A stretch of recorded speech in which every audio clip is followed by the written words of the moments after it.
Simple, right? You turn on the tap and voila, water comes pouring out of it. But behind the scenes, hundreds of engineers, electricians, chemists, and a host of other specialists are working laboriously to get you the clean water you rely on every day. That was just one of the many interesting things I learned at the virtual Bachman Water Treatment Plant tour. Founded in 1920... Wait, let me interrupt to give some context. Other interns and I went on a virtual tour through Zoom of the Bachman Water Treatment Plant, and it was pretty incredible.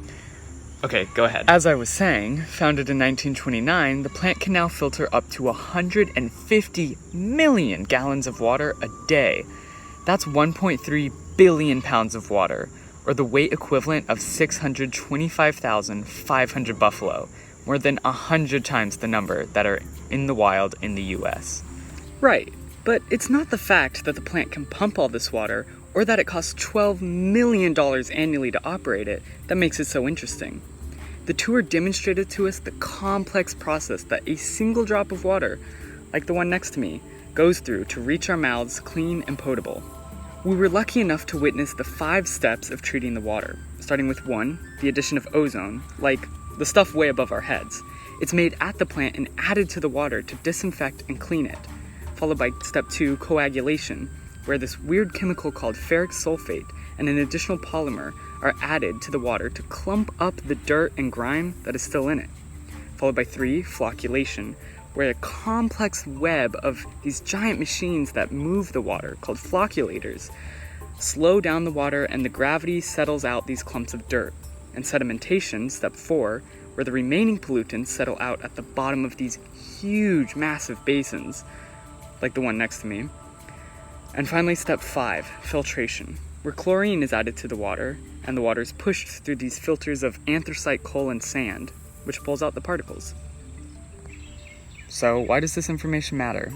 Who cares if people and computers are constantly monitoring my water to make sure it's clean? Well, other than the fact that we all need and deserve clean water for basic human functioning, we must care about this procedure because of a grave problem happening in the treatment process.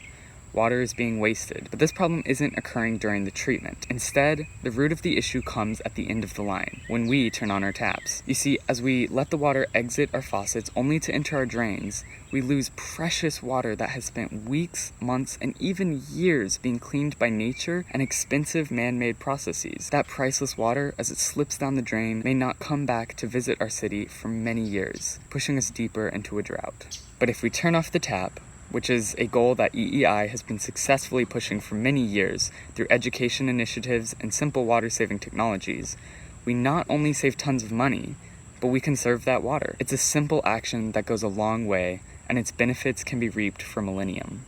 So while what happens to our water may feel entirely out of our control, as it is subject to the wills of nature, governments, and treatment plants, the decision to save that water for yourself and future generations is entirely up to you.